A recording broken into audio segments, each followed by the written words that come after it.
Alleloia. Dia faly miarabanao indray zay ry havana izay mianadahy zany amin'izao vidéo mivantana amin'ny YouTube zao anio asabotsy 2020 ny volana aogositra 2024 dia ho ampitomboana amintsika mandrakariva ny fahasoavana fiadanana avy amin'Andriamanitra iray indrindra ny firaisana amin'ny fanahy masina. Dia arak'izany iry zany mety ho gaga ianao efa mihira momba ny fitsanganan'ny maty fahafatesana nandesen'i Jesosy ny fahafatesana no hira tao fa zay tokony iraintsika tsika mpanompon'Andriamanitra zany rehefa tena ao anatin'ny mitady an'ny tompo ianao amin'ny fahamarinana sy ny fahamasinana dia samanonona foana hoe tena nandresy ny fahafatesana, tena samanonona an'izany tokoa ianao nandresy ny fahafatesana sy ny fahafatesana ara-batana ihany fa ny fahafatesana ara-panandro indrindra. Satria Jesosy dia tena nandresy ny fahafatesana nitsangana tamin'ny maty. Araka ny tenin'ny Paoly hoe foana ny finoantsika raha tsy nitsangana tamin'ny maty Jesosy nandresy ny fahafatesana. Ka tahak'izay koa tsika raha tsy samy joro, misy olona tena mbola matahotra mihitsy zany hoe fahafatesana izany matahotra ny faty sy ny fahafatesana dia mbola tsy tanteraka ao amin'ny tompontsika, mbola tsy misaha zany mbola tena hoe mijoro eo amin'izany hoe mahafantatra hoe ho avy Jesosy efa akaiky ny tompo. Dia arak'izany mihitsy ny tenin'ny tompo androany izay omena antsika hibebahantsika. Zany dia raisintsika aloha zany ny tapan'ny voalohany ao amin'ny Joela 2:2 ny andiny faharoa ambin'ny folo sy ny fahatelo ambin'ny folo izay ihany no vakitsika. Joela 2:2 andiny faharoa ambin'ny folo sy ny fahatelo ambin'ny folo. Zany hoe alohan'ny hibebaka tsika raha zao ianao zany vao manaraka amin'izao fiarahana izao voalohany dia misy foana aloha ny fanazavana alohan'ny hibebahantsika. Tsara ny manantona ny tompo. Ataoko namana rehefa mihaona ohatr'izao dia efa samy niomana daholo tsika nideran'ny tompo ny maraina hoe nisaotra anazy satria nahazo aina ny velon'aina salama. Fa rehefa hanantona azy dia araka ny teny hoe tsy afaka manantona azy, tsy afaka mandray an'i Jesosy mandray an'Andriamanitra raha tsy masina. Ny masina ihany izy nahita anazy. Inona no atao hoe masina? Dia ny olona voavela entiko Zay vao velahelo koa natao hoe masina zany hoe tanteraka eo anatrehan'ny tompo. Ka alohan'ny hibebaka tsika dia raisintsika aloha le tenin'Andriamanitra hibebahantsika zany dia ny Joel 2:2, ny 12 sy 13 any no vakiana amin'ny anaran'i Jesosy. Vaky toy izao amin'ny lohatenin'ny baibolika dia hoe izao no fotoana hiverenana amin'ny tompo. Amen. 12 amin'ny anaran'i Jesosy, koa na dia ankehitriny aza hoy ny tompo dia miverena amiko amin'ny fonareo manontolo, amin'ny fifadikanana sy ny fotoamaniana ary ny fitarainana. Ny fonareo no triatriaro fa aza ny fitafianareo dia miverena amin'ny tompo Andriamanitrareo. Fa mamindra fo sy miantra izy, maharo-po sady be famindrapo ary manenina ny amin'ny loza. Amen. Zany hoe hiantso anao zany ny tompo, hiantso antsika tsirairay avy hibebaka tsika avy eo ankehitriny ozy izy. Hoy ny tompo dia miverena amiko amin'ny fonareo manontolo. Amin'ny fo zany hitady amin'ny tompo tsika, amin'ny fontsika manontolo dika zany tena hoe hiala amin'ny fahotana, amin'ny faharatsiana, amin'ny fahadalàna, ny tsy finoana, ny fanahiana, indrindra araka le teny teo ny fahafatesana. Raha mbola matahotra fahafatesana ianao, indrindrandrindra koa zany hoe tenin'ny tompo hoe tapatsahivy ny fanahy masina hoe tsy matahotra fahafatesana ihany fa milalao fahafatesana.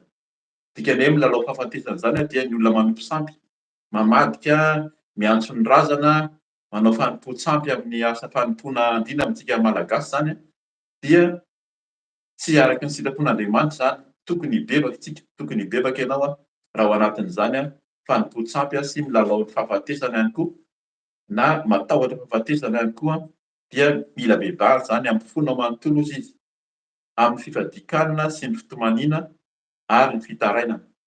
Ampatsahivon'ny tompo eto zany fa raha handray amin'ny tompo ianao, raha tena te ho afaka manontolo ianao amin'izany atao hoe fanafahana, amin'ny teny frantsay hoe délivrance, fa fanafahana izy amin'ny teny malagasy raha tena te ho afaka ianao dia mandeha amin'ny fifadikanana aloha. Zany dia efa ampianarin'ny tompo zany amin'ny fomba-piasa indrindra amin'ny fiaraha-mivavaka izay ao amin'ny toby any Madagasikara zany. Mandroso amin'ny fifadikanana le olona raha te hafahana aloha. Avy eo izy dia tena fitomaniana, zay ilay tena mibebaka, dika izany mitomany zany ianao tena tena hoe resy, ny olona mitomany dia olona resy, olona tena hoe tena tsy mahavita inona intsony dia mandeha amin'ny fitomaniana ary ny fitarainana. Zany hoe mitovy ihany zany le fitarainana sy fitomaniana fa ny fitarainana mbola mafimafy kokoa hoe tena hoe tsy mahavita tena intsony koa. Dikany hoe olona mitaraina zany olona ohatra hoe malemy izy sa olona maratra na ohatran'izany dia mitaraina. Hoe vonjeo mitady tolo-tanana zany.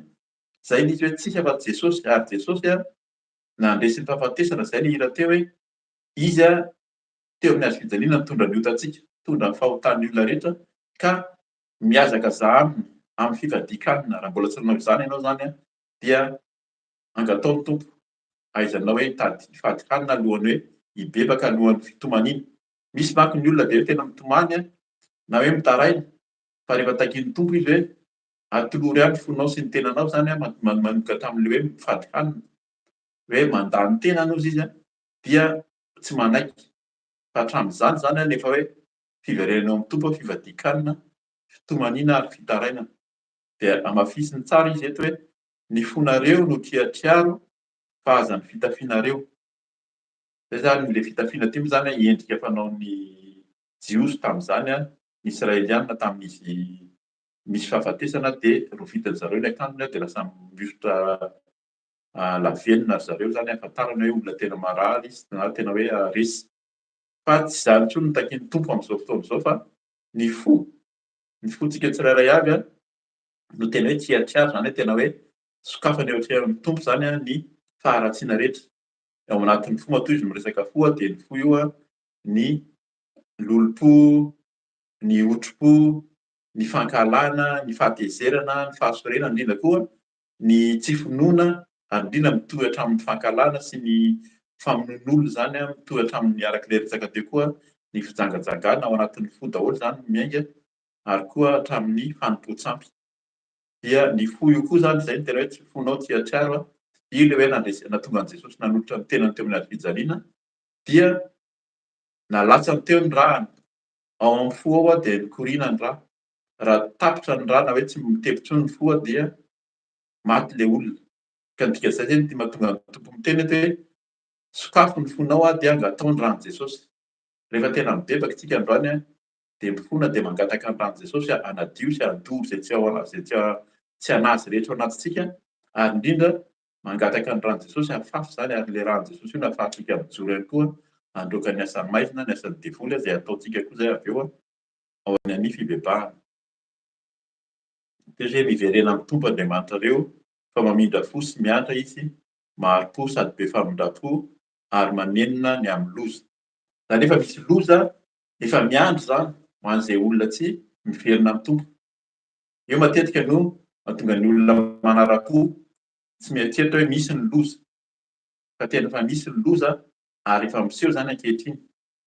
Raha hiteny foana zany tsika eto amin'izao fiarahavavaka izao hoe inona ny zavatra miseho eran-tany dia mahita mihitsy tsika ny amin'ny loza be dia be ara-voajanahary sy ny zavatra ataon'ny olombelona ny amin'ny loza, fa zao mihitsy ny andro izay iverenan'ny tompo.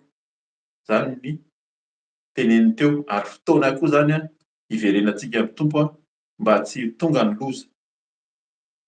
Tsy novakiako moa zany andiny efatra ambin'ny folo fa tonono ankehitriny hoe amin'anaran'i Jesosy hoe iza ny mahalala raha mba hanenina ihany izy ka mela fitahiana ao aorianany, dia fanatitra avy amin'ny zavamaniry sy ny fanatitra hidina ho an'ny tompo Andriamanitra reo. Zay zany, raha tena miverina amin'ny tompo tsika dia mety hanenina izy, fa raha miziroziry zany tsika, raha tsy miala dia ny loza no efa hoe miandry, ka dia miverena amin'ny tompo hibebaka tsika, mbola hiantso koa ny mpanompony avy eo rehefa vita ny fizarana ny fampahirizana amin'ny ten'Andriamanitra, dia hiantso anao raha mbola tsy nandray an'i Jesosy ianao dia atoloro amin'ny tompo ny tenanao. Raha tao anatin'ny fiemorana ianao dia fotoana koa zao zany hiverenana amin'ny tompo. Vakintsika ny andininy voalohany ka hatramin'ny fahatelo amin'ny Joela toko faharoa ihany, ahafantarantsika hoe inona tokoa moa zany ilay loza miandry. Dia vakiako ihany ao amin'ny baiboliko eto amin'ny lohateny dia miteny izy hoe amin'ny anaran'i Jesosy efa akaiky ny andron'ny tompo. Efa tongotra zany zao ny andron'ny tompo. Hatramin'ny nahatongavan'i Jesosy tetỳ amin'izao tontolo izao dia efa akaiky, efa tamin'izany izy miteny hoe beba fa ho avy ny andro, ary Jesosy dia hiverina haka izay azy. Hitondra zany ny olon-drehetra eo anatrehan'ny voninahitr'Andriamanitra ny an-danitra any. Vakiana amin'ny anaran'i Jesosy andiny voalohany Joela toko faharoa. Tsofy aoziona ny anjomara, miantsoa mafy ao amin'ny tendrombohitra masina. Aoka angovotra ny mponina rehetra amin'ny tany, fa avy ny andron'ny tompo, eny efa tongotra izany. Dia andro maizina sy manjombona, andro mandrahona sy maizim-pito, toy ny fahazavan'ny maraina miely manerana ny tendrombohitra, dia firenena lehibe sy matanjaka ka tsy nisy tahaka azy hatr'izay, sady tsy hisy tahaka azy intsony any aorianany hatrany amin'ny taonan'ny taranaka faramandimby. Misy afo mandevona eo alohany ary misy lelafo mandoro any aorianany, tahaka ny sahedena ny tany eo alohany, fa ny aorianany kosa dia tahaka ny tany efitra foana, eny tsy misy tsy azony. Mampatahotra zany teny zany efa akaiky ny andron'ny tompo. Dia izay no takitakiana zany tamin'ny Joely. Tsofy aoziona hozy izy, zany hoe firenena indrindra zany rehefa mahafantatra an'i Jesosy ianao fa nandray an'ny tompo dia tsofina zao ilay hoe tsokan-jomara miteny akaiky ny andron'ny tompo, ho avy ny loza. Miantsoa mafy hozy izy eo an-tendrombohitra masina, aoka angovotra ny mponina rehetra amin'ny tany, fa avy ny andron'ny tompo, eny efa tongotra izany. Misy ny loza, misy ny maizina hozy izy anjombona, ary misy ny afo andoro izay tsy miverina amin'ny tompo ka dia mitandrema androany zany ny tompo miantso anao zany mba hiverina aminy. Hibebaka tsika, hitondra ny tenantsika tsirairay avy eo amin'ny tsenan'ny tompo. Avy eo tsika zany handroaka ny asany maizina, ny asany devoly, rehefa miny ianao tsy tanteraka fa vao vela heloka sy namindra fo tamintsika zany ny tompo, dia handroaka ny asany devolyntsika sy ny asany maizina rehetra. Mampirisika anao zany hamaky an'io Joela toko faharoa manontolo io, fa rehefa vao vela heloka ny zanak'Israely na antsika tsirairay avy dia misy mihitsy ny fotoana zany eo ambany kely eo tsy ho vakiako fa ho lava fa ny tompo mindra fo ary amin'izao fotoana izao izy amin'ny andro farany nandrotsahany fanahiny amin'ny olona rehetra, amin'ny olombelona rehetra. Teneniko aminao fa tsy vakiako mahazo toa ianao mamaky mba ho hitanao fa tsy ho diso anjara tsika ny amin'ny atao hoe fanahy masina fa rehefa tena mibebaka sy miverina amin'ny tompontsika dia tsy ny fahafatesana ihany no mahazo antsika. Miala amintsika zany fa arotsaka mitombo koa na ny fanahy masina aza ho amintsika tsirairay avy dia ho hitanao ny voninahit'Andriamanitra. Andohalika tsika ry havana, ataontsika hibebaka ianatria ny tompo fa fotoana izao amin'izao ohatra izy no fotoana hiverenana amin'ny tompo hiverina amin'ny tompo tsika tsirairay avy ataontsika andohalika ianatria ny tompo. Vavaka tsika rehetra.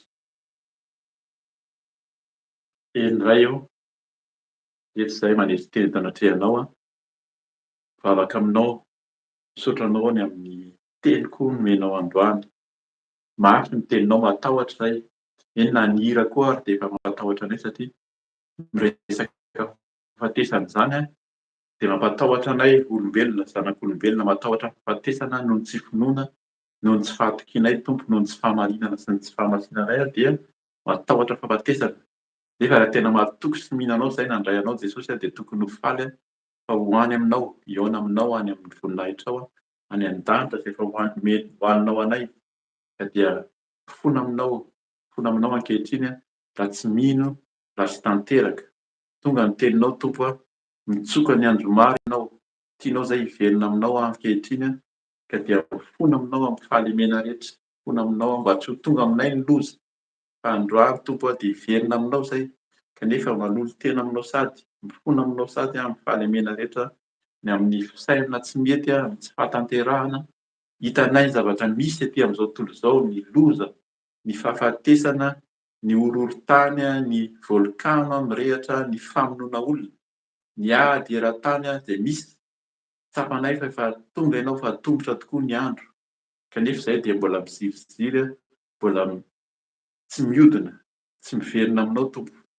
Ka androany izay tompo fona aminao ny amin'ny fisainanay rehetra, fona aminao raha nijery ny amin'ny fijerinay feno fiavinavonana, fijerinay mitondra tsy fahatanterahana, ny masonay Jesosy nijery zavatra ratsy aty amin'izao tontolo izao dia fonana aminao entina eo anatrehanao mangataka ny rano Jesosy dia rahanao tokoa teo amin'ny hazofijaliana ampimanadio ny masonay, anadio ny masonay Jesosy ny fijerinay ka dia hiova ny fijerinay manomboka izao. Hanala ny tahotra ianao, hanala ny fieritreretana rehetra tahaka ny angatanay sady koa hifonana aminao ny zavatra eny sofinay rehetra. Matetika izay tompo dia mihaino zavatra variana, mihaino izao zavatra rehetra izao ety amin'izao tontolo izao ny lainga, ny fitaka ataon'ny Satana dia izany matetika no mahafinaritra, mahavariana anay ka dia hifonana aminao zavatra nenono sofina, zavatra nenono sofina, zavatra hitan'ny maso mitondra fieritreretana, mitondra fanahiana dia hifonana aminao mangataka ny ranao koa Jesosy, ny ranao irery ihany dia narotsaka ao teo amin'ny hazofijaliana, resinao teo amin'ny fahafatesana, nandresenao ny fahafatesana ny ranao Jesosy hanadio ny sofinay, hanadio ny masonay. Entina aminao Jesosy ny tananay rehetra, ny tananay, ny tanako Jesosy nandeha tamin'ny nandray zavatra tsy araka ny sitraponao, nitondra zavatra tsy araka ny sitraponao dia fonako aminao izay zavatra nataony tanako tsy araka ny sitraponao koa.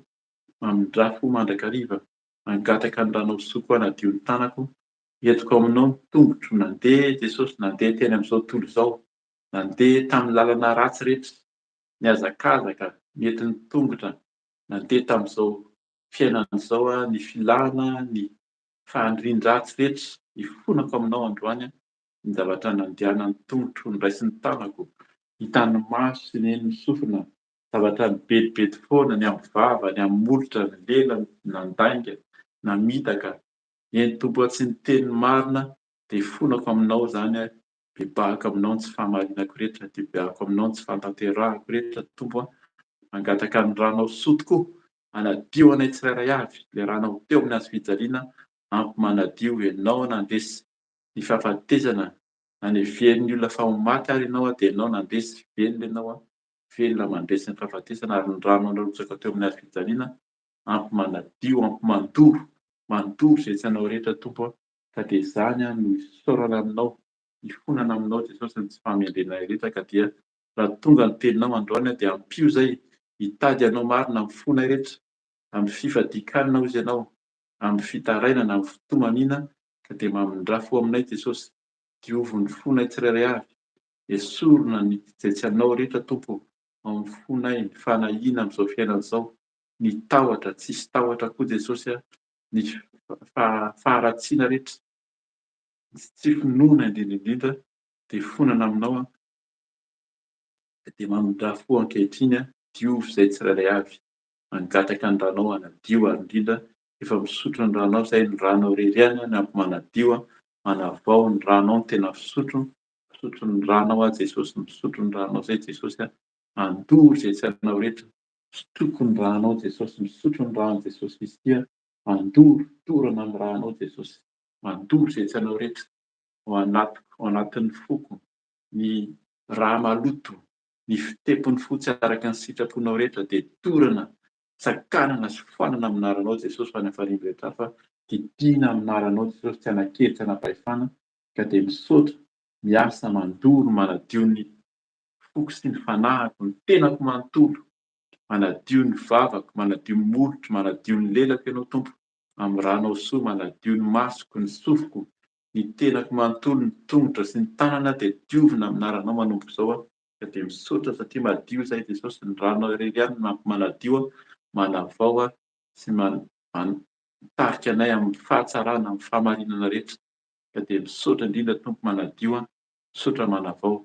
Izany no asahinay Jesosy mijoro izay ankehitriny satria ianao namindra fo taminay tokoa, manenina amin'ny loza ianao Jesosy mba tsy ho tonga aminay ny loza ho an'izay bebaka marina, ho an'izay miverina aminao tanteraka, tsy ho tonga ny loza fa hiala ny fahafatesana, hiala ny ratsy rehetra ka dia hitsangana izay tsirairay avy hijoro handroaka ny asan'ny maizina, handroaka ny asan'ny devoly amin'ny anaran'i Jesosy Kristy avy Nazareta no androahana ny Satana sy ny devoly rehetra sy ny forongony didina amin'ny anaran'i Jesosy Kristy avy Nazareta ny asan'ny devoly Satana, ny loza, ny fahafatesana, ny devolin'ny Losifera, devolin'ny Belzebuba, ny asan'ny Satana sy ny devoly rehetra terako amin'ny anaran'i Jesosy, dorana amin'ny ranon'i Jesosy, miala ny Satana sy ny devoly, hivoaka ireo Satana, miala ny devolin'ny Jezebela rehetra, miala ny devolin'ny zazavavindrano, ny loza sy ny fahafatesana, devolin'ny kalamoro, devolin'ny vaziva, devolin'ny fampisaviana, ny mpamosavy rehetra miendrika fampisaviana, roahana amin'ny anaran'i Jesosy Kristy amin'ny fahaliana rehetra hafa, dorana amin'ny Jesosy, hidina amin'ny anaran'i Jesosy Kristy, hivoaka nareo Satana, devolin'ny fanompoan-tsampy, devolin'ny tsy finoana, devolin'ny fanahiana, devolin'ny fanamarina tena, ny firehariana, didiko sy roahako amin'ny anaran'i Jesosy any fahaliana rehetra hafa nareo Satana, devoly fanakanana tsy sempo voninahitran'Andriamanitra rehetra amin'ny asa fanompoana amin'izao asa fanompoana izao amin'ny mpanompo ny tsirairay avy izay manompo tena ankehitriny dia tena fididina amin'ny anaran'i Jesosy Kristy ho any fahaliana rehetra hafa ny Satana, devoly mpamitaka, devoly mpandainga rehetra sy mitondra fitaka, devoly tsy finoana, devoly fampirekerehana, mitondra ady, devoly mitondra ady, mitondra fanakotana rehetra tena amin'ny anaran'i Jesosy Kristy, roahako amin'ny anaran'i Jesosy Kristy hivoaka ny fahaliana rehetra hafa nareo Satana, miala ny devoly, miala ny Satana, miala tsy hanakely tsy hanapahefana ny Satana sy ny devoly mivoaka ny fahaliana rehetra hafa ny asan'ny maizina ny asan'ny devoly rehetra, tsy hanakely tsy hanapahefana nareo Satana, efa resy ny asan'ny devoly dragana rehetra ny mena fanahirana, ny mena fanainy, tapatapahana amin'ny ranon'i Jesosy, hidina amin'ny anaran'i Jesosy Kristy, hivoaka miala ny fahaliana rehetra hafa, tsy hanakely amin'ny tokantranonay, tsy hanakely amin'ny ankonako, tsy hanakely amin'ny fianakaviana rehetra, tsy hanakely amin'ny mpanompo ny tsirairay avy, efa resy ny Satana, mivoaka nareo Satana, miala nareo Satana ilay fahaliana rehetra hafa ny Satana sy ny devoly fa ny ranon'i Jesosy ny andrakitra, ny ranon'i Jesosy hanjaka, ny ranon'i Jesosy hanadio ny tenanay, hanadio ny fanahinay tsirairay avy, ranao Jesosy handamina ny zavatra rehetra, ranao handrindra ny zavatra rehetra, ianao hanadio ny fo, eny Tompo ny fonay no tianao triatrianina, tsy arika eo anatrehanao ny foko Jesosy, hidirana ilay ranao, hanadio ny ranao Jesosy, handory izay tsy anao rehetra, ny aretina, ny valana aretina, ny tsimoka aretina amin'ny vatana, miala ny asan'ny devoly Satana ho any amin'ny fahaliana rehetra hafa, tsy hanakely tsy hanapahefana nareo Satana fa mivoaka ilay fahaliana rehetra hafa ny devoly Satana, ny ranon'i Jesosy hanadio, ny ranon'i Jesosy hanavao.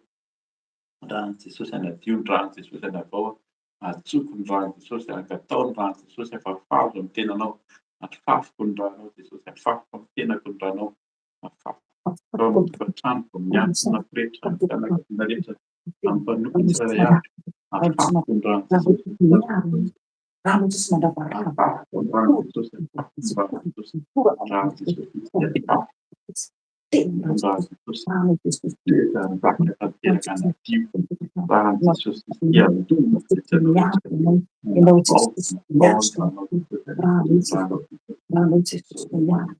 tenao manadio manavao, teny misotra tompo hoe mandray anay, mandray anay, mandray anay ianao Jesosy, mandeha anay Jesosy, anadio tanteraka anavao, de androso zay Jesosy, androso hitady anao, androso hanaraka anao irery any, ianao ilay nandeha sy nifahafatesana, ianao ny Andriamanitra velona, Andriamanitra velona, Andriamanitra mahery, Andriamanitra tompony fahefana sy ny hery rehetra tsy any an-danitra ka hatrany an-tany, ianao nampitsoana ahy, andresy ny asany maika, nandresy ny asany devoly, efa nindroahana, efa resy, Satana saina tiaka raha-pahefana, nandrahana Jesosy azaka fa niheriny Jesosy, nay famesehoana ny nay fahefanao anjaka, ianao ilay tsy miova hatramin'ny taloha dia tsy miara-mandraka, ianao mitsoratra ny fahafanana, dia misaotra indrindra tompo, misaotra ny tompontsika, misaotra ny Jesosy manadio, misaotra ny rahan'i Jesosy manadio, dia very isika androahika, mangataka ny fanahy-masina efa ao amintsika mandraiky hariva ny fanahy-masina amintsika izy, fangatao ny fanahy-masina,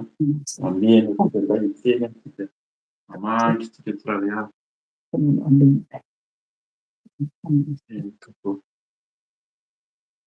misy tena aminao izay misaotra satria manadio anay ianao amin'ny ranao, misaotra namela mielokaitsika iray avy, dia mijery ny fahotanay tokoa ianao fa mamita tokoa mandraka hariva, ka dia tehirizy izay tompo, tehirizy amban'elatrao ankehitriny izay a, miandrandranao izay fanahy masina, manantenanao izay milanao fanahy masina ilay fanahy afo, fanahy afo dina, fanahy afo mandory izay isainao rehetra, fanahy afo miasa, fanahy manovo-tsaina, ilay fanahy manome fahendrena, ilay fanahy miteny mampahafantatra anay ny marina, mampahafantatra anay ny sitraponao, ilay fanahy masina ianao, ilay fanahy masina miteny taminay mba tsy ho tratran'ny loza, mba tsy hiala, mba tsy hijanona amin'ny faharatsiana, tsy hijanona amin'ny fahatalana, fa hiala amin'ny fahalemena rehetra, fanahy manovo-tsaina, fanahy fahendrena,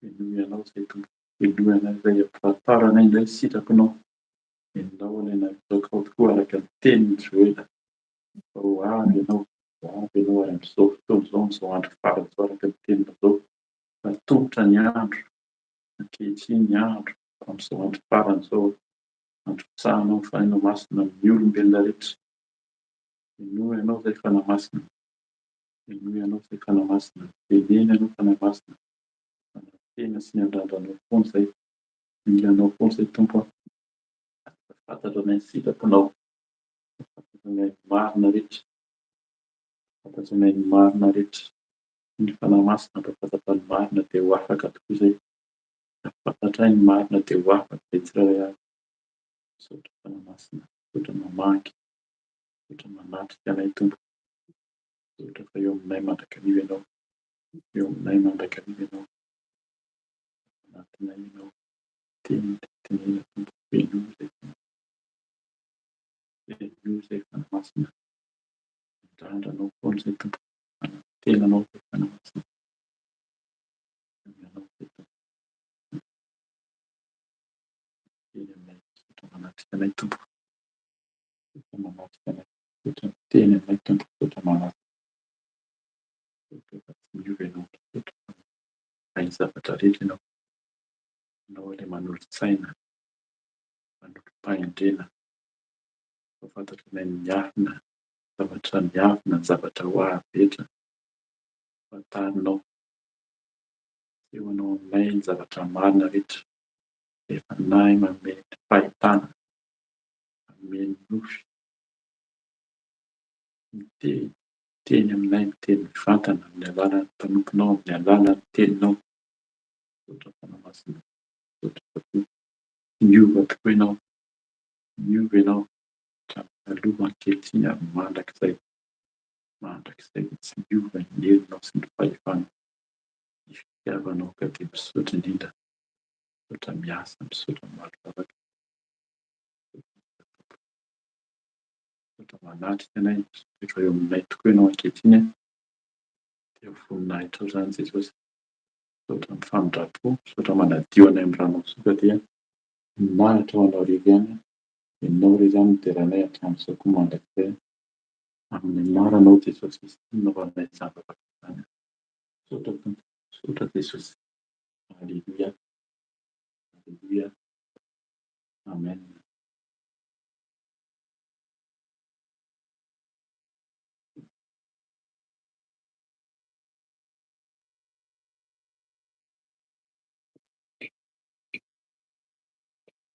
Amen. Amen. Dia misaotra ny tompontsika ry havana.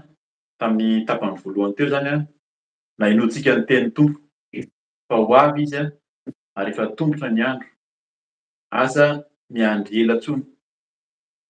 Dikan'izay moa izany hoe ankehitriny mihitsy raha izao ianao maheno ny teny dia miverena amin'ny Tompo fa ho avy ny loza, efa apototra ny azo izy ny famaky, ary ny Tompo dia tsara araka ny asa ataon'ny tsirairay avy ka dia miverena amin'ny Tompo a, ndeha isika andeha amin'ny famasinana, andeha amin'ny famarinana araka ny sitrapon'Andriamanitra, ka dia mahereza mandrakiriva ny voninahitra ao an'Andriamanitra irery ihany a.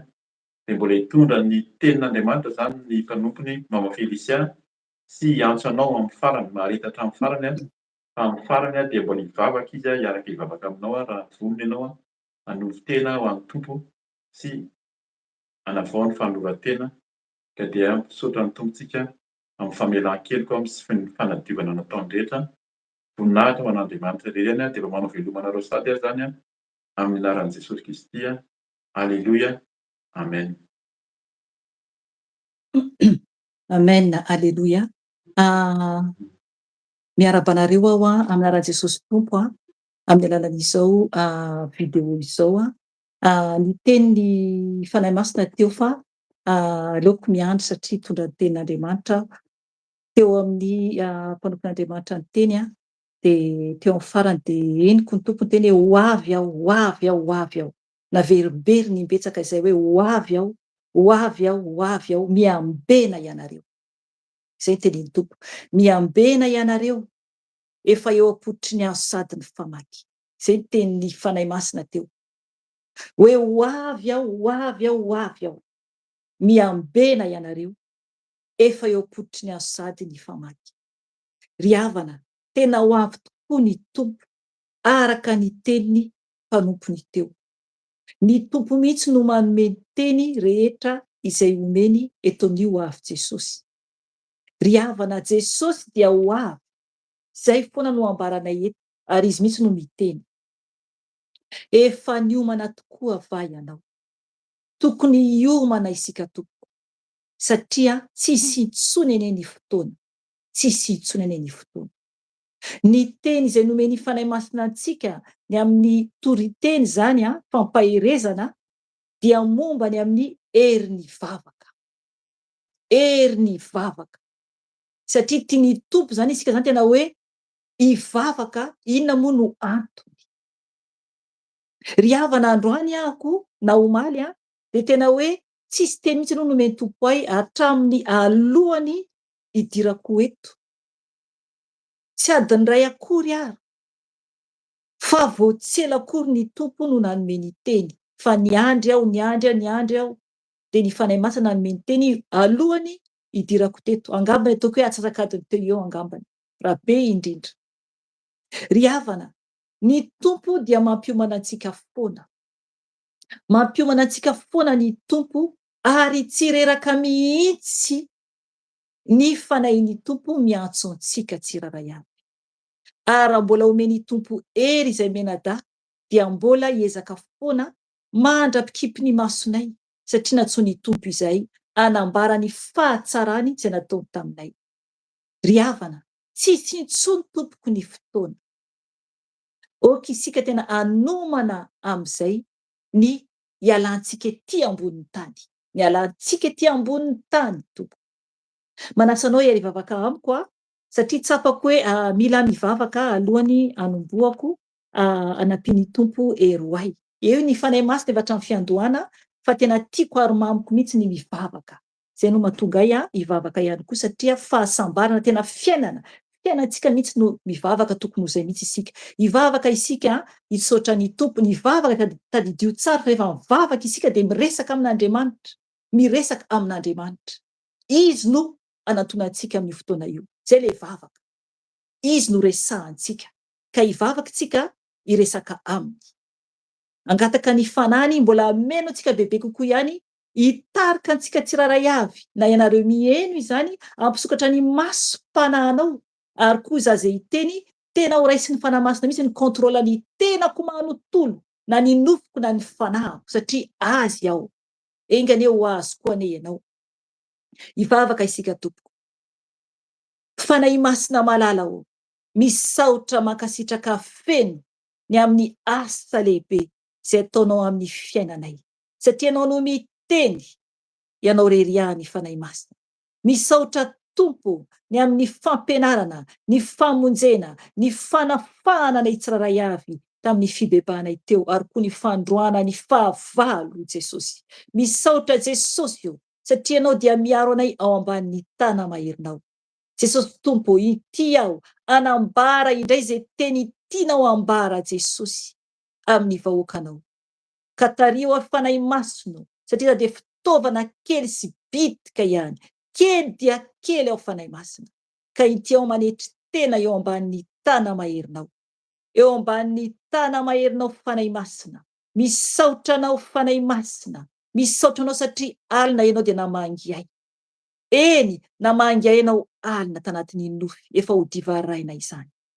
Eny fanahy masina, teo ianao, hitako ianao fanahy masina, ka misaotra anao, mankatoanao aho, mideranao aho, manaja anao fanahy masina. Ka sinolonao tsiraray averan-tany fanahy masina o, satria anao le lehibe indrindra, ianao le fanahin'Andriamanitra velona. Misaotra fanahy masina iray, misaotra anao, ny dera dia ho anao irery ihany. Hatramin'ny taloha indrindra, sy ankehitriny ary ho mandrakizay tory. Amen. Amen. Aleluia, aleluia. Ny teny zany izay nomeny fanahy masina antsika anio dia ny hoe ny herin'ny vavaka. Ny amin'ny herin'ny vavaka. Ry havana hijery versentsika, jery tokontsika anankitelo zany. Raisintsika aloha ny eo amin'ny Lioka toko 7, 17 ka hatramin'ny 4:30. Lioka toko 7, 17 ka hatramin'ny 4:30. Dia ho vakiantsika ny teny amin'ny anaran'i Jesosy tompo. Misy zany tantara anankiroa zany izy io, misaraka anankiroa fa nomeny tompo dia ho tanterahana zay tiany ambara. Amen.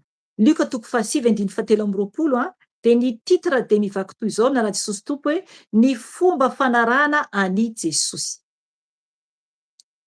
Hoy Jesosy tamin'izy rehetra, raha misy ta hanaraka ahy, aoka izy andany tenany, dia hitondra ny azo fijaliany isan'andro ka hanaraka ahy.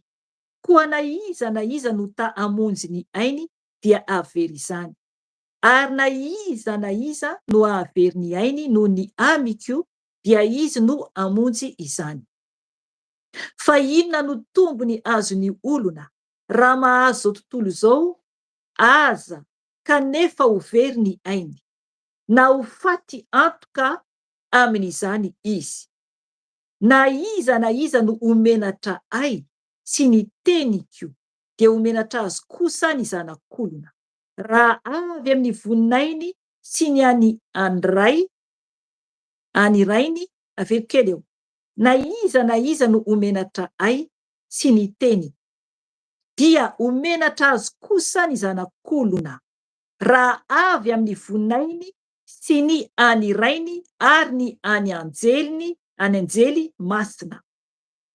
Fa lazaiko aminareo marina, misy ny sasany eto izay tsy mba hanandrana fahafatesana mandra-pahitany ny fanjakan'Andriamanitra. Amen. Dia ny titre indray ny amin'ny ao ambany dia hoe ny niovan'i Jesosy tare tao an-tendrombohitra. Rehefa tokony havalohana taorinan'izany teny izany dia nitondra ny Petera sy Jaona ary Jakoba izy, ka niakatra tany an-tendrombohitra ivavaka. Raha mbola nivavaka izy dia niova ny toetry ny tarehiny, ary ny fitafiany dia tonga fotsy sady namirapiratra. Ary indreo nisy roa lahy niresaka taminy, dia i Mosesy sy Elia, izay niseho tamboninaitra ka nilaza ny fialany izay efa ho tanteraka any Jerosalema. I Petera sy ny namany kosa dia navesatry ny torimaso, ary noho nahatsiaro izy ireo dia nahita ny voninahitry Jesosy sy izy roa lahy izay niaraka taminy. Ary rehefa isaraka taminy ireo dia hoy Petera tamin'i Jesosy, Tompoko, tsara raha mitoetra eto isika, ary aoka izahay amboatra tranolay telo, ny iray dia ho anao, ny iray dia ho an'i Mosesy, ary ny iray dia ho an'i Elia, nefa tsy fantany izay nolazainy. Ary raha mbola niteny izany izy dia nisy rahona niseho nanarona azy ireo, ary raha niditra tao anatin'ny rahona ireo dia raiky tahotra ireo mpianatra telo lay. Ary nisy feo avy tao amin'ny rahona hoe, ity no zanako voafidiko, izy no enoy. Rehefa nitsahatra ilay feo dia Jesosy irery ihany no hita, ary nangina izy ireo ka tsy nilazalaza tamin'ny olona na dia iray akory aza tamin'izany andro izany, ny amin'izay zavatra efa hitany. Amen. Aleloia. Ry havana, eto ny tantara izany dia ny tia ny fanahy masina ambara izany ny amin'ny eo manomboka ny 17 ka hatramin'ny 17 dia eo amin'ny 15 ny tena tia ny fanahy masina ambara amintsika zany. Tena hoe raisitsika le hoe na iza no menatra ay sy ny teniko dia homenatra azy kosa ny zanak'olona. Raha avy amin'ny voninahiny sy ny any rainy ary ny any anjely masina. Amen. Ry havana, maro be ny olona menatra an'Andriamanitra, menatra an Jesosy. Maro dia maro ny olona tsy mahasa mijoro ho mpanompon'i Jesosy. Ry havana, maro ny olona kely finoana avy amin'ny fahakelezan'ny finoana izany, dia menatra anambara an Jesosy. Menatra ihany koa nefa na dia hoe tsy hitorana ilay olona, dia menatra hijoro hoe miaraka amb Jesosy. Ry havana, be dia be izany. Mampitandrina antsika ny fanahy masina an'io. Be dia be ny tsy mahasa mampiseho an Jesosy amin'ny fiainany. Fa rehefa miaraka amin'ny olo zao tontolo zao, zany hoe jentilisa izany, raha ohatra zany le olona iarahany, raha olona ohatra hoe olona tia mandeha dia miresaka eo, dia tsy mahasa mijoro akory hoe zanaky ny tompony aho, satria menatra anambara amin'ny namana na amin'ny havana na amin'ny olona fantatra hoe kristianina aho, hoe manaraka an Jesosy aho. Mampitandrina zany ny tompony io, fa be dia be ny menatra azy, be dia be ny menatra an Jesosy. Ry havana, ny zava-doza iseho dia homenatra azy koa zany Jesosy rehefa tonga ny fotoana amin'ny voninahiny any an-danitra ka tonga anatrehan'le olona. Amen. Ho tanteraka anie io zavatra io tompoko e. Engany mba tsy ho isika no toy izany. Ry havana, engany mba tsy ho menatra antsika anie Jesosy. Alaivo saina nge, ohatra hoe ny olona tokantranontsika, tsy haiko na olona manambady ianao na tsy manambady ianao, na mbola mipetraka amin'ny ray aman-drenao ianao, na mpianatra ianao na olona efa lehibe ianao, raha ny olona tena akaiky ianao, satria itsika samy misy olona akaiky avokoa. Raha ohatra hoe olona mipetraka rery ianao dia manana namana tena akaiky ianao na havana tena akaiky ianao. Dia raha ohatra tonga any atrehan'ny olona, ilay olona tena akaiky ianao miaraka aminao, dia menatra anao izy. Ahoana anatin'ny fonao? Ahoana anatin'ny fonao? ohatra hoe za zao za manambady aho tsy ohatra fa manambady aho reo koa ny zanako koa zany eo de raha menatra ay ny vadiko eny anatrehan'ny olona na menatra ay koa ny zanako eo anatrehan'ireo namany ry havana ahoana ny foko am'izany ahoana ny foko am'izany ohatra koa tsika eo anatrehan Jesosy eo anatrehan'ny lanitra zany atrehany anjely sy ndray ny an-danitra raha tsy mankatoa azy ety ka raha tonga any an-danitra isika dia menatra antsika Jesosy ry havana itsoaka ho aiza isika itsoaka ho aiza afo be ny tompony hiafarana afo be tsy misy tsony any an-danitra hoe hiazakazaka ody any an-tranoko aho itsika ety ambony tany zao fa rehefa tonga ny fotoana ataperany androntsika ety raha ohatra mbola tsy tonga Jesosy ka raha menatra antsika ny tompo eo anatrehan'ny ray sy ny anjely dia tena manitra indrindra isika ry havana be dia be ny any amin'ny afo be mihitatra foana ny afo be maro ny olona tsy nankatoa an Jesosy misy ny kristianina any manambara hoe kristianina na nitory an Jesosy na pastera io na inona io nefa ny tsy nanaraka ny sitrapon Jesosy ry havana mila mitandrina isika tompo ho avy ny fotoana ijoroantsika anatrehan'ny tompo na tiantsika na tsy tiantsika izany tsy maintsy ho tonga tompoko izany tsy maintsy ho tonga izany tsy maintsy hijoro anatrehan'Andriamanitra isika tsiraray avy tsisy afaka miala tompoko tsy maintsy ho avy izay fotoana izay efa niomana ve ianao tokony hiomana sady ety isika tokony hiomana sady ety isika zay no raisintsika hoe inona zavatra tokony ataontsika mba hampamafy orona antsika de ilay hoe vavaka raha mijery ny tantaran'i Jesosy isika dia betsaka ny teny ao manambara ani Jesosy mivavaka mitokana eny amin'ny tendrombohitra izy mivavaka eny ambony hazo fijaliana izy mivavaka Jesosy mitady foana an'Andriamanitra nefa izy zanak'Andriamanitra nefa izy Andriamanitra Jesosy ara tena hoe mivavaka foana maika va fa isika raha vao tsy mivavaka dia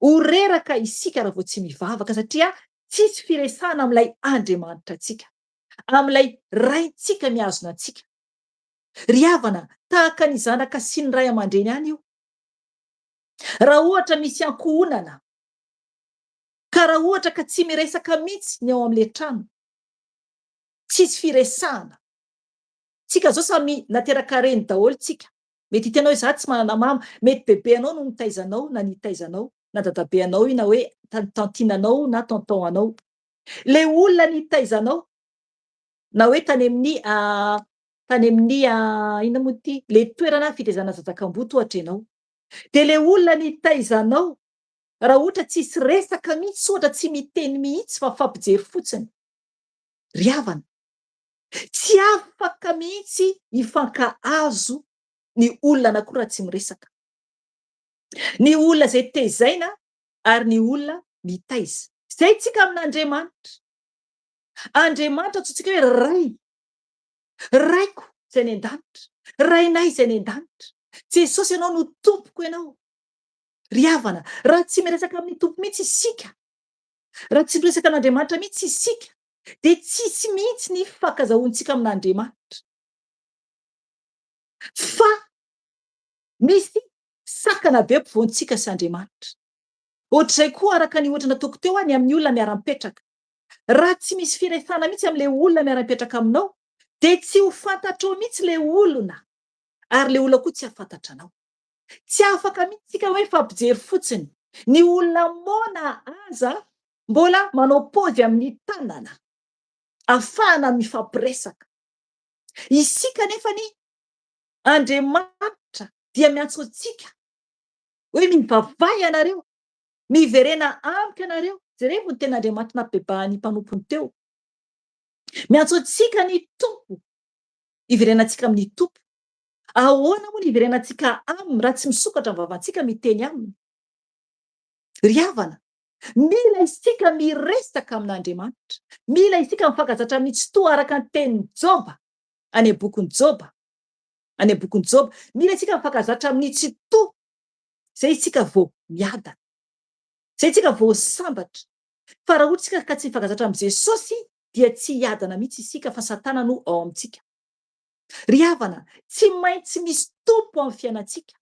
Tsy maintsy misy tompo amin'ny fiainantsika. Isika dia asan'ny tanan'Andriamanitra. Asany isika ka tokony izy irery ihany no tompontsika.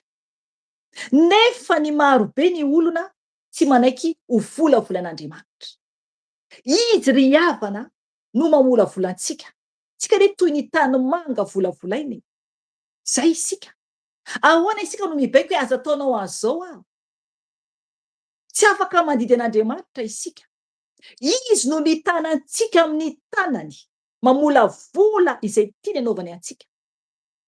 Tsy afaka itentsika aza ataonao an'izao fa marary aho, aza ataonao an'izao aho. Raha tiany tompontsika amboarany vazy, dia izay anamboarany antsika eo. Fa tsy teny hoe ataovy botay a Jesosy, ataovy tavoahangy aho. Ry havana, tsy mana-teny ambara isika. Fa izy no mamolavola antsika, asany tanany isika. Jereva avokoa isika rehetra zay teraka. Tsy nisy ny komanditsika, tsy niteny hoe Jesosy ataovy an'izao ny masoko, ataovy loko maintimainty ny masoko, na ataovy maso manga ny masoko. Tsisy ny baiko ny tenantsika tsika, fa tonga fotsiny tsika dia ety ambony tany. Andriamanitra no mandidy sy manapaka.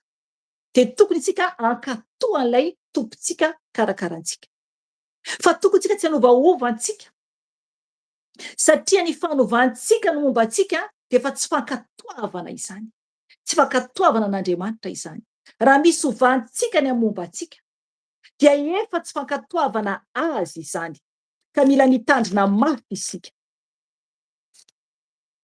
Misy ten'Andriamanitra anankiray tiany tompo ambara eto. Raha jereko ilay verset ohatra ka hitako, tsapako fanahy masina miteny an'ilay izy, dia tiako jerena raha ohatra ka tiany fanahy masina ho vakiako. Tsika zany tsy afaka zany isika hoe hiteny amin'ny tompo hoe ahoana no nataonao an'izao. Tsy afaka isika fa izy no namolavola antsika. Dia tsy maintsy isika mankatoa izay tiany anaovany antsika. Saotranao fanahy masina. Tiany ho vakiantsika zany ilay verset ao amin'ny bokin'ny Romanina 7. Romanina 7, andiny 7:10. Dia ajantsika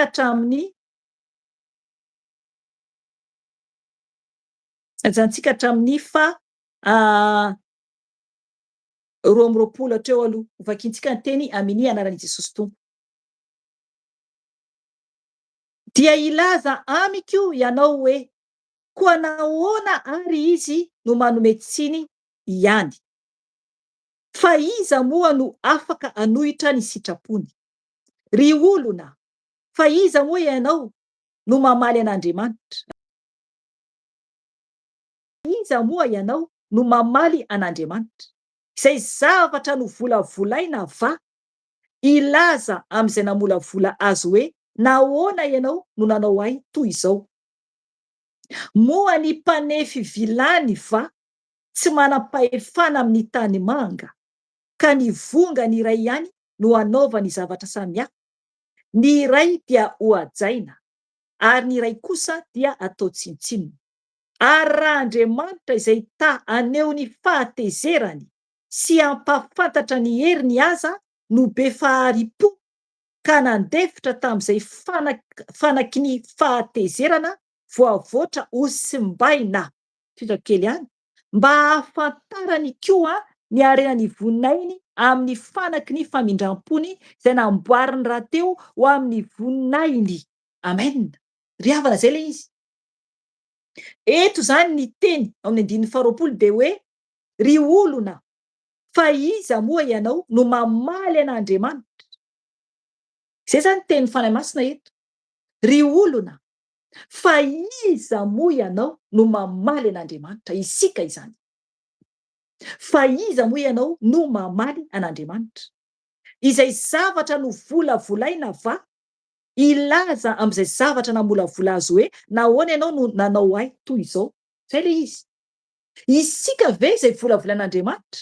Iteny aminy hoe nahoana ianao no manao ahy toy izao?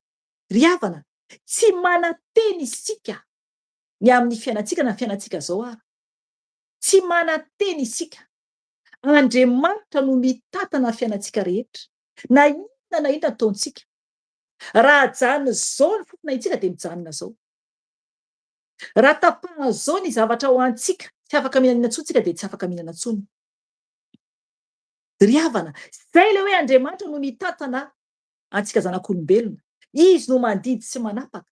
Ka tokony zany tsika tena ankatohan'Andriamanitra, tena hoe anantona anazy. Ok anao hamaky ny toy an'io Romanina 7:7 io am'zay anao azonao tsara mihitsy ny tiany fanahy masina ambara satria tsy hiditra lavitra mihitsy satria verset hafa zany no omeny fanahy masina fa novakiko ihany le izy mba ahafahanao mandray ilay verset. Romanina 7:7 manomboka amin'ny 9-10 afaka vakinao.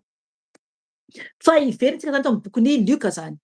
Io zany le hoe vavaka, ny herin'ny vavaka no ahafahantsika mijoro tsara, ho tafidirantsika ny an-danitra tena mijoro isika.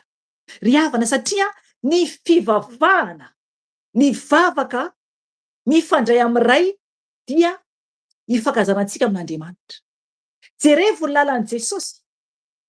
Izy dia ny vavaka foana ny mitokana. Ndraindray mila tsika mitokana. Zay le amin'ny Matthieu ihany koa hoe midira amin'ny efitranonao irery ianao. Ndraindray mila vavaka manokana koa tsika zany fa tsy hoe miaraka amin'olona foana.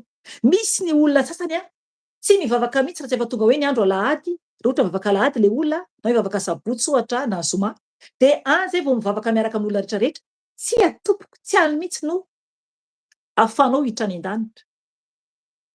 Mila isika mitokana isan'andro miaraka amb' Jesosy. Mila mitokana isan'andro miaraka amb' Jesosy, mivavaka amb' Jesosy. Jerevo lalan'ny tompo. Jerevo lalan'ny tompo.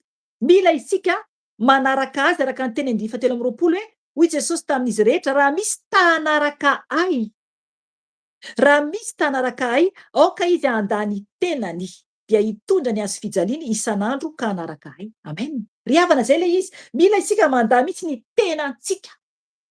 Ny tenantsika dia mitondra ny azy fijaliantsika isika.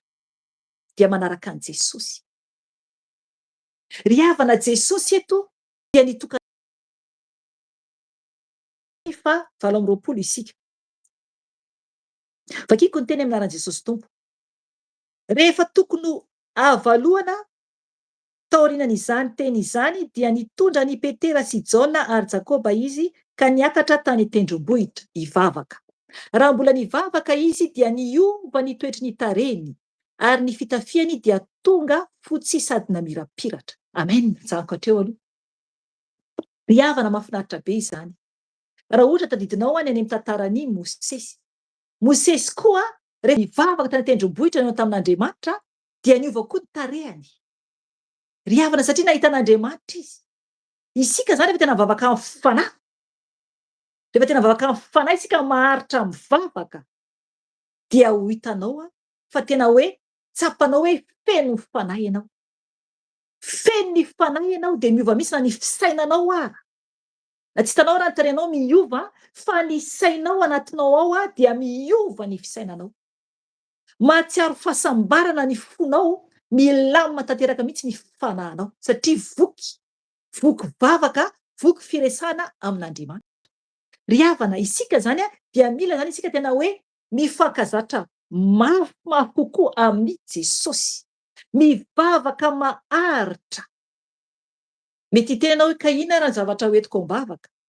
Satria tsy maro ny olona mieritreritra hoe tsy mahita ambara rehefa mivavaka. Ry havana, misy fiatomboany avokoa ny zavatra rehetra. Rehefa ohatra ianao ka hivavaka dia mila ianao aloha mahafantatra tsara hoe inona moa ny atao hoe vavaka. Firesahana amin'Andriamanitra. Dia rehefa firesaka amin'Andriamanitra ianao dia aborakanao aminy avokoa izay tianao rehetra ambara. Izay le izy. Fa tsy miandry eo fotsiny ianao. Rehefa miresaka amin'olona isika de jereva. Ndraindray isika tena hoe tsy tapitra teny ambara mihitsy. Fa ahoana isika rehefa tonga anaty an'Andriamanitra dia tsy mahita ambara. Ry havana, tsy normalina izany.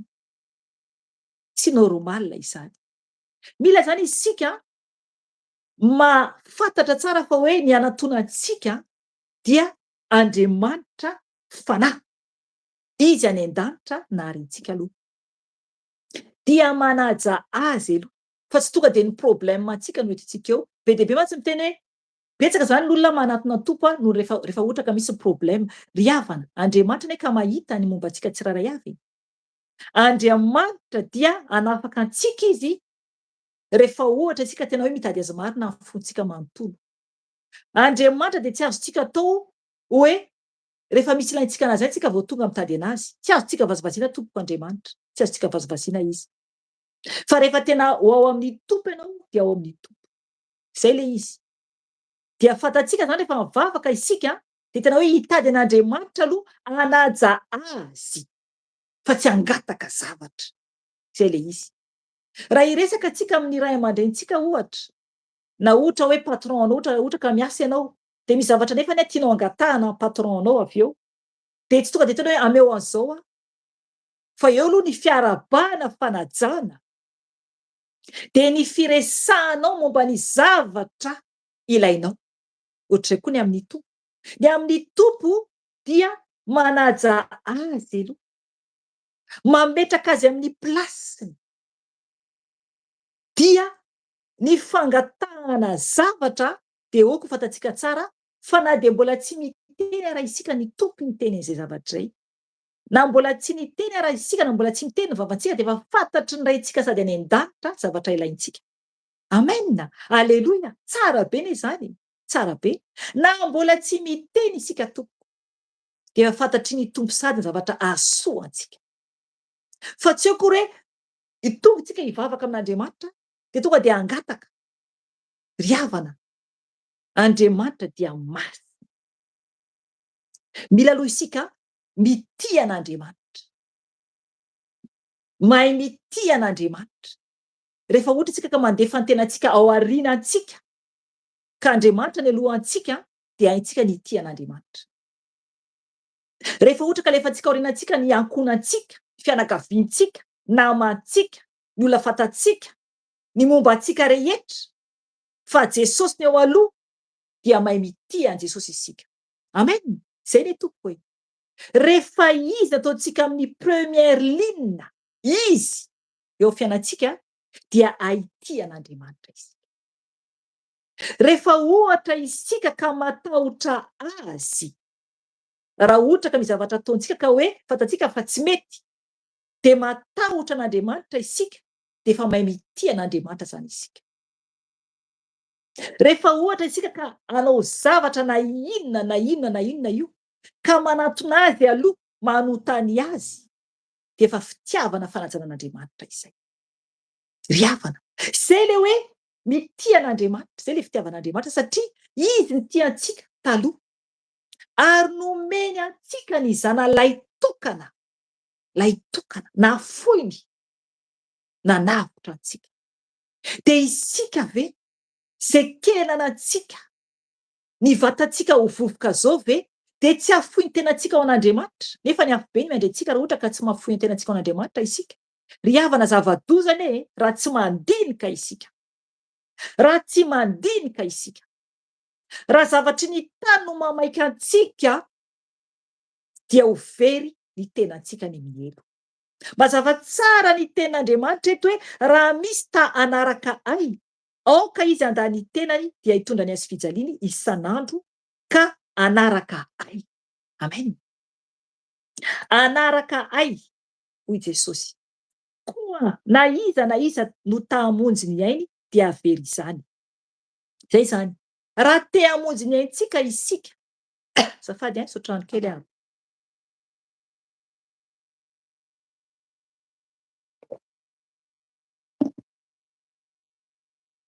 Azafady. Raha ohatra ka te hamonjy ny aintsika isika dia tonga dia very isika. Ry havana, tsy ahavoavonjy ny aintsika isika. Na inona problème misy amin'ny fiainantsika. Ry havana, na inona hoy ao ny olana misy amin'ny fiainantsika dia tsy mahavita na inona isika.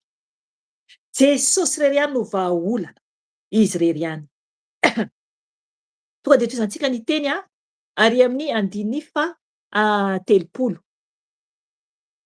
Ary indreo nisy roa lahy niresaka taminy dia i Mosesy sy i Elia, izay niseho tambony-nahitra ka nilaza ny fialany izay efa ho tanteraka any Jerosalema. I Petera sy ny namany kosa dia navesatry ny torimaso, ary no natsiaro izy ireo dia nahita ny voninahitry Jesosy sy izy roa lahy izay niaraka taminy. Amen. Natsaniko hatreo aloha. Ry havana, jerena ny zavatra miseho hoe i Petera sy ny namany dia nanina ho izy navesatry ny torimaso. Zay le faharerahana ny nofo ary tsy mifikitra tsara miara-panahy. Jesosy mivavaka, maharitra mivavaka Jesosy nefa nisy fahazanak'Andriamanitra, fa zareo dia navesatry ny torimaso. Ry havana, tamin'izaho teo aloha, Zoravobelona fohy aho, tamin'izaho teo aloha mbola tsy mivavaka firy dia ndraindray rehefa ohatra ka matory tafatory dia voatafiky ny devoly satria tsy mba manan-kery ohatra zavatra manjo any Petera sy ireo namany, tsy manan-kery hivavaka dia tafihan'ny devoly. Fa no nefa tena nijoro ahako rehefa tairy ny tombo foana hoe mivavaha ianao, manaovanao fotoam-bavaka, dia tena hoe isolako ny tompo satria tena hoe erin'ny fanahy. Zay le izy. Ry havana, raha vao ohatra ka malemilemy isika tsy mahatohitra ny torimaso dia voatafiky ny devoly. Zay le navesatry ny torimaso. Ry havana, tsisy aim-panahy am'izany, tsisy aim-panahy am'izany. Mila isika tena mifankazatra tsara himbetsaka am' Jesosy. Isan'andro, isan'andro, isan'andro, tsy akory ny alahady ihany na hoe asabotsy ihany, fa isan'andro, isan'andro, isan'andro. Araka tena hita hoe takan'olona miara-mipetraka aminao. Ahoana moa no tsy resahanao am' Jesosy? Nefa anao miteny hoe zanak'Andriamanitra, nefa anao miteny hoe zanak' Jesosy. Dia ilongolongo foana zany tsika zany tsy resaka am' Jesosy. Ry havana, tsy normal izany. Zanak'Andriamanitra miresaka amin'Andriamanitra, vavaka izany, dia mankatoa an'Andriamanitra. Mankatoa an'Andriamanitra ary koa manandratra an'Andriamanitra, manambara an'Andriamanitra. Zany hoe tsy menatra azy. Araka ny teny eo amin'ny 9:20. Tsy menatra azy, manambara azy amin'ny olona. Mijoro, reharehantsika mihitsy ara Jesosy, reharehantsika mihitsy Jesosy. Zay vao hoe zanak'Andriamanitra isika. Zay vao tena zany satria reharehantsika izy. Isika mihetry, izy misandratra n'aiza n'aiza. Ry havana, zay ny atao hoe zanak'Andriamanitra.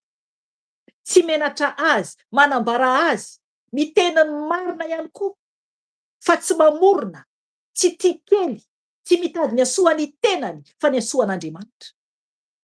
Ny hasoan'Andriamanitra, fa tsy mitady ameny paosiny akory, fa ny ho an'i Jesosy, ho an'ny mahantra an' Jesosy. Zay ny atao hoe zanak'Andriamanitra. Mikarakara ny ondry, fa tsy mikapoka ny ondry. Zay ny atao hoe zanak'Andriamanitra. Jesosy niandry ny ondry, dia mila miandry koa isika ny ondry. Fa tsy masika amin'ny ondry. Tsy antsika akory ny ondry, fa an' Jesosy. Zay le hoe manaraka an' Jesosy, mitondra ny olona eny am' Jesosy, fa tsy manararoatra ny olona. Ry havana, mila mitandrina mafy isika. Mila mitandrina mafy isika. Aleloia. Dia teto zany ireo mpianatra navesatry ny torimaso. Dia noho neveo no natsiaro izy ireo dia nahita ny voninahitry Jesosy, zany hoe no nefa taitra zany izy ireo dia nahita ny voninahitry Jesosy sy izy roa lahy izay niaraka taminy. Ry havana, teo zany i Mosesy sy Elia. Amen. Ry havana, mirakla. Zay atao hoe mirakla. Zava-dehibe no hitan'ireo mpianatry ny tompo. Fa tsy azo nambarabaran'izy ireo aloha izany aty amin'ny 9:20. Dia teo ery amin'ny 9:30, ary raha mbola niteny izany izy dia nisy rahona niseho nanarona azy ireo. Ary raha niditra tao anatin'ny rahona ireo dia raiky tahotra ireo mpianatra telo lahy. Amen.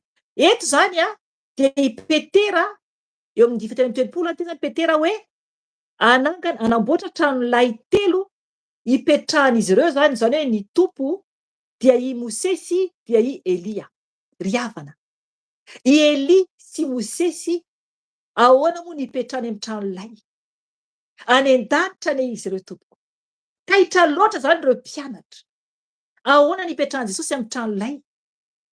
Amin'ny fanahy, ara-panahy io, ara-panahy. Ireo mpianatra tsy nahatsapa mihitsy ireo mpianatra. Ry havana, rehefa mivavaka isika, rehefa tena anatin'ny vavaka, entin'ny tompo, eny an-tongotra ny any an-danitra. Zay le hoe ara-panahy. Ara-panahy. Ry havana, marina izany.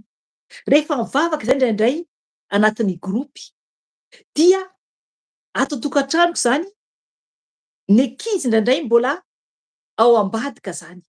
Za zany ao amin'ny salon no mivavaka.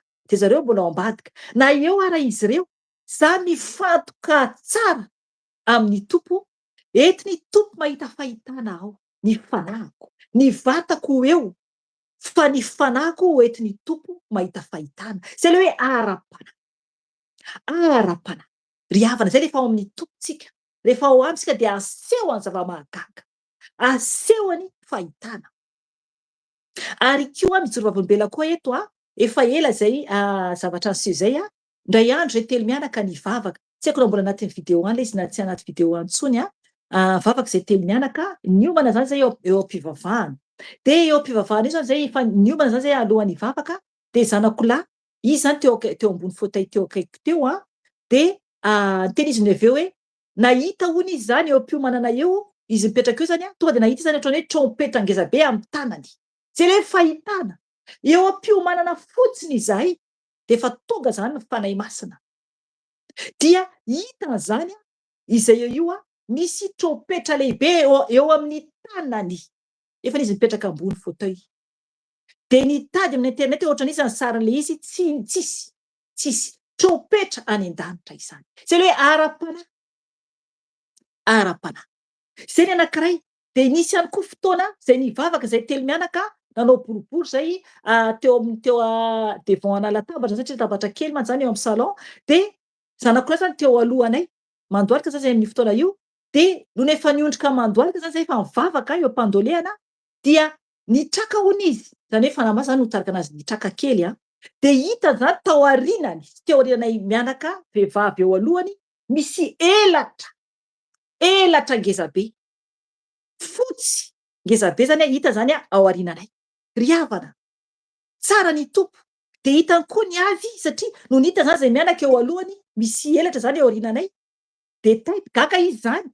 De taratra zany jereko raha misy ako de nitodika izy zany hita fananana koa zany izy. Ry havana, ara-panahy naseho an-tompo azy. Zay le hoe vavaka amin'ny fanahy.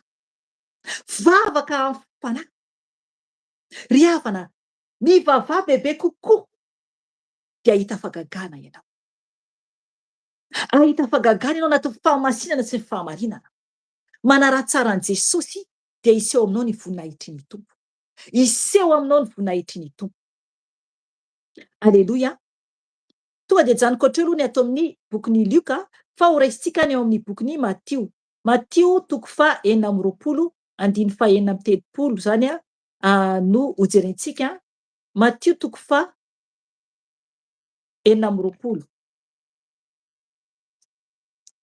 Matteo 4:4 jerentsika le verset ho raisina.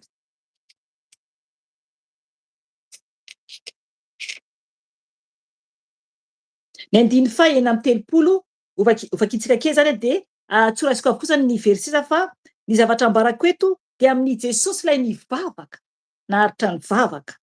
De misy ihany koa io any am-bokin'ny Lioka zany Matteo 4:4, ovakitsika zany andininy 5:telopolo dia tonga isika dia raisitsika ny ary amin'ny andininy 7. Andiny 7:telopolo raisitsika. Arinan'izay. Matteo 4:4, andiny 5:telopolo ovakitsika aminara Jesosy tompo. Ary Jesosy mba ny mpianany dia tonga tao amin'isa iray antsoina hoe Getsemane. Ary hoy izy tamin'ny mpianany, mipetraha eto aloha ianareo raha mbola makeroa hivavaka ao. Amen. Najanoko hatreo aloha. Tanareo zany? Jesosy zany dia mitokana mivavaka koa izy indraindray. Mitokana mivavaka koa izy indraindray. Jereo tsara ny teny tompo eto. Ozy izy amin'ireo mpianany Mipetraha eto aloha ianareo raha mbola makeroa hivavaka ao. Hivavaka zany ny tompo itokana dia ato amin'ny bokin'ny Lioka tonga de rahintsika amin'ny bokin'ny Lioka. Ao bokin'ny Lioka izy ny teniny indray ato amin'ny bokin'ny Lioka, Lioka toko roa amby roapolo. Lioka toko roa amby roapolo.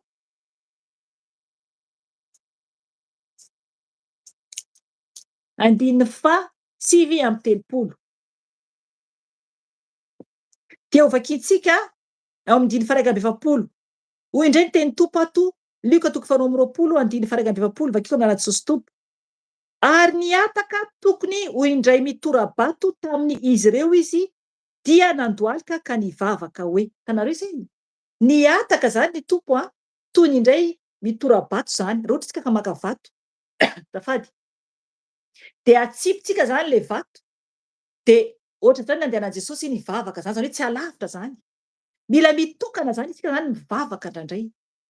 Fa tsy hoe koa hoe miaraka foana satria mihaona manokana tsika amin'Andriamanitra. Azafady.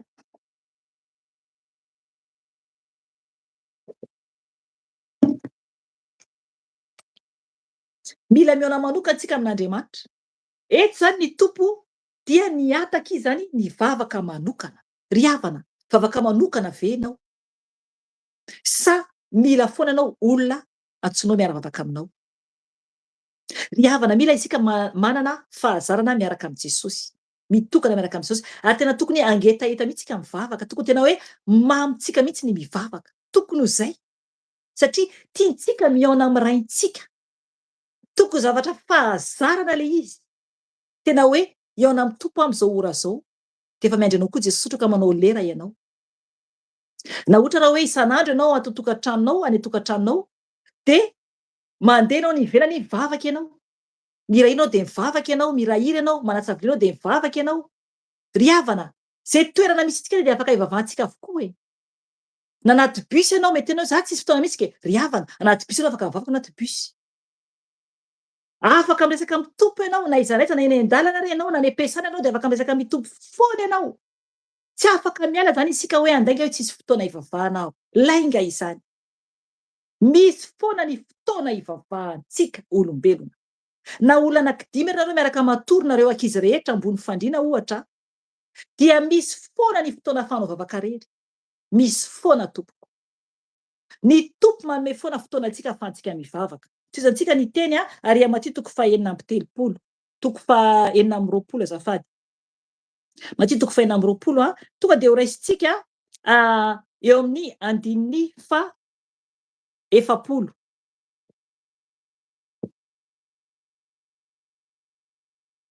Andiny 70. Nakeo am-pianatra izy avy eo, averiko mpandeha amin'ny Jesosy tompo nakeo amin'ny mpianatra izy avy eo ka nahita azy ireo matory. Dia hoy izy tamin'i Petera, ay tsy mahazaka ny miara-miary tory amiko na dia ora iray ihany aza ianareo.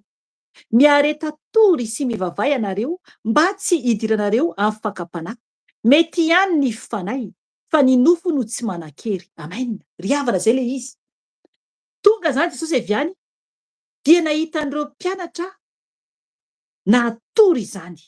Ry havana, natory ireo mpianatra. Jesosy zany vao niala nandeha nivavaka tery de tsy naharitra izy ireo fa natory. Ry havana, mila isika miaro tory mivavaka. Ny tompo mihitsy no miteny eto hoe ay tsy mahazaka ny miara-miary tory amiko na dia ora iray ihany aza ianareo. Amen. Ry havana, ora iray tenenin'ny tompo eto. Ora iray. Izany hoe maharitra mivavaka ela zany Jesosy. Fianarana ho antsika izany. Ry havana, mety tsy mahita ambali ianao amin'ny voalohany hoy aho, fa rehefa ny fanahy masina no angatahanao ampiteny anao de miteny eo foana ianao. Ianao indray raha niteny hoe ay efa mifiry zao. Ry havana, zay mihitsy anie. Zay mihitsy. Rehefa mivavaka isika tena anatin'ny fanahy, tsy hitantsika akory ny ora hoe ay efa adiny ray teto, ay efa adiny ray sasany teto, ay efa adiny roa teto. Zay tompoko ny miara-mivavaka amin'ny tompo. satria miresaka amin'Andriamanitra isika. Tokony isika tena hoe anana firaisana amin'Andriamanitra mivavaka foana mba hahery isika. Satria Jesosy mihitsy no miteny eto hoe miareta tory sy mivavay ianareo mba tsy hidiranareo amin'ny fakam-panahy. Mety ihany ny fanahy fa ny nofo no tsy manan-kery. Amen. Ry havana, ajanoko hatreo tenin'Andriamanitra. Ajanoko hatreo. Zay zany ny teny nomeny Tompo antsika anio. Mety ihany ny fanahy fa ny nofontsika no tsy manan-kery. Ry havana, mianara mivavaka manantona bebe koa an'Andriamanitra. Izy no raintsika, izy no mpitarika antsika, izy no mamolavola antsika. Izy namolavola antsika no mbola mamolavola antsika foana.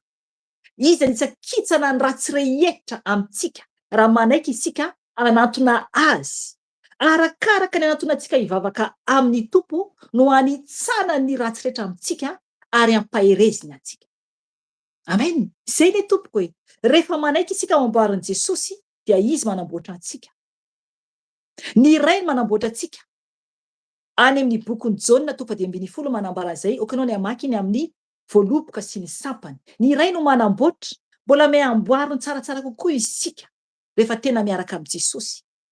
Ry havana, aza menatra an' Jesosy.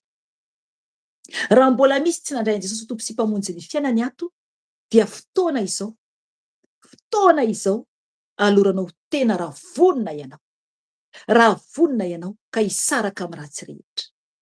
Satria Tompoko, tsisy intsony ny fotoana ho avy Jesosy araka ny teniny teo, araka ny fampiabahan'ny mpanompony teo koa. Ho avy Jesosy. Vonona vai ianao, iaona amin'Andriamanitra. Izy ilay nanamboatra antsika, aza miarerena ho an'ny kalalao, aza mifikitra amin'ity tany ity, oka ny Tompo no hitondra ny fiainanao. Hoentiny ianao ary hananina dia mandehana. Tsy averana ianao andehana dia mijanona. Ry havana, enoy ny tenin'ny Tompo aminao. Mitandrema nefa sao dia mpamitaka ny miteny aminao, na fanahy-pamitaka ilay anatinao, dia voafitaka Satana ianao. Ry havana, mila isika mametraka ny fiainantsika amin'i Jesosy. Ho faranako amin'ny vavaka ny fotoana tahaka ny mahazatra, dia mangataka anao aho raha ohatra ianao ka vonona andray Jesosy Tompo sy mpamonjy, andohalika amin'ny toerana izay misy ianao. Ny amin'ny fotoana ainonao izao fotoam-bavaka izao. Oka ianao andohalika anatrehan'i Jesosy, satria ny Tompo no ho anantonanao. Izy no angatahanao famindram-po, ary izy no ho raisinao ho Tompo sy mpamonjy ny fiainanao. Ho anomboka ho Andriamanitra ao izy, ary ianao ho zanany raha tena vonona ianao. Ho anao izay verin-dalana kosa ka hiverina amin'ny Tompo, dia avaozy ny fahaloran-tenanao, satria ny Tompo dia miandry antsika hiverina amin'ny tanteraka. Ry havana, hivavaka isika.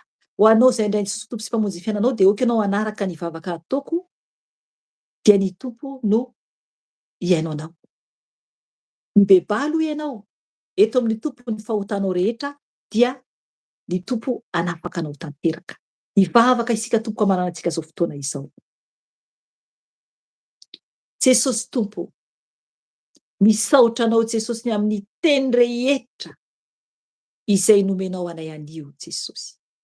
Saotra fanahy masina fenao no nitarika ny fotoana hatramin'ny fiandohana ka hatramin'izao fiafarana izao. Saotra Jesosy ny amin'ny fananaranao anay, ny amin'ny fanafahanao anay koa Jesosy io. Misaotra Tompo Jesosy io. Ireo ny olonao Jesosy izay vonona andray anao ho Tompo. Enoy Tompo ny fibebahany, satria Jesosy io tsapany anio Jesosy fa ianao no Tompo mpamonjy. No rery ihany Jesosy no mpamonjy afaka hidiranay any an-danitra. Ianao no lalana, ianao no fahamarinana, ianao no fiainana Jesosy. Ary tsisy afaka makany amin'ny ray afa-tsy amin'ny alalanao Jesosy. Ka mangataka aminao izay Jesosy io, oka ianao Tompo hijery ny olonao tsiraray avy izay mibebaka aminao amin'izao ora sy fotoana izao. Oka ianao hamerina ny teny izay ambarako. Jesosy io, ity aho Tompo. Mifona aminao Jesosy ny amin'ny fahotako rehetra Jesosy. Ny amin'ny tsy famendrehako Tompo. hatramin'ny fahazazako ka hatramin'izao Jesosy. Mamelay Tompo, diovy aho Jesosy, diovy aho Tompo afam-pahotana. Jesosy io, ianao no Andriamanitra. Ity aho Tompo, mandray anao ho Tompo sy ho mpamonjy ny fiainako manomboka anio. Jesosy io, midira ato am-poko Jesosy. Soraty ao amin'ny boky ny fiainana ny anarako Jesosy, mba ho isan'ny zanakao aho. Raisao Jesosy ho isan'ny zanakao. Amboary aho Jesosy, mamindra fo amiko ianao, mamela ny heloka ianao. Fafao Jesosy ianarako any amin'ny helo Jesosy io. Fafao tompony anarako. Fasoraty any an-danitra aho Jesosy io. Ianao no tompoko sy mpamonjy ahy manomboka anio Jesosy. Amboary aho Jesosy. Avaozy aho Jesosy, mba ho mendrika ho anao, mba ho isan'ny zanakao any an-danitra. Isaraka amin'izao Jesosy io, fa hanompo anao, anao zay sitrakao. Ianao no tompoko, ianao no mpamonjiko Jesosy. Mino anao aho Jesosy Tompo, fa ianao le zanak'Andriamanitra velona sy mahery. Misaotra anao Jesosy. Ho anao kosa zay verin-dalana, dia okenao hibebaka amin' Jesosy. Jesosy io, reo Jesosy zay niverin-dalana Tompo. Mamindra fo amin'izy ireo anao Jesosy, satria ody ao ambalanao misy ireo. Jesosy io, anavao ny fahaloran-tenanay zay Jesosy zay tsiraray avy. Ity aho Tompo, misaotra anao, midera anao mankalaza anao Jesosy. Manavao Jesosy eo fahaloran-tenako. Anompo anao hatramin'ny farany aho Jesosy. Anao zay sitakao aho Jesosy. Ijoro aho Tompo, eo anatria azo tontolo izao. Anambara ny fahatsaranao Jesosy io. Ianao no Andriamanitro, ianao no tompoko, ianao no deraiko Jesosy. Fa tsy misy hafa Jesosy. Anompo anao aho Jesosy io, ka tany fa tsy mahatana anao. Arovy ao ambanin'ny tana maherinao. Misaotra anao Jesosy malala. Okenao amen ny fanahy masinao aminay tsiraray avy zanakao. Okenao Jesosy io, amen ny fanahinao aminay tsiraray avy. Avaozy izay mba ho mendrika ao anatrehanao. Eny amboary izay. Omeo fo ity izay taka ny fitiavanao Jesosy. Satria anao no Andriamanitra. Misaotra Tompo, ny amin'ny fotoanany io. Ny dera ao anao, ny aja ao anao Jesosy, ny voninahitra ao anao. Hatramin'ny taloha indrindra, sy ankehitriny ary ho mandrakizay tory. Misaotra ray malalao. Aleluia. Amen. Amen, amen, amen. Saotran Jesosy isika. Zay ry havana ny fotoanantsika anio, dia mametraka veloma aminareo indray zay menada. Dia raha mbola sitrapony Tompo, dia miona itsika amin'ny herin'ny anio toy izao indray ny fotoana amin'ny 7 alina izany. Dia manao veloma anareo zay menada, anaran Jesosy Tompo. Veloma Tompo dia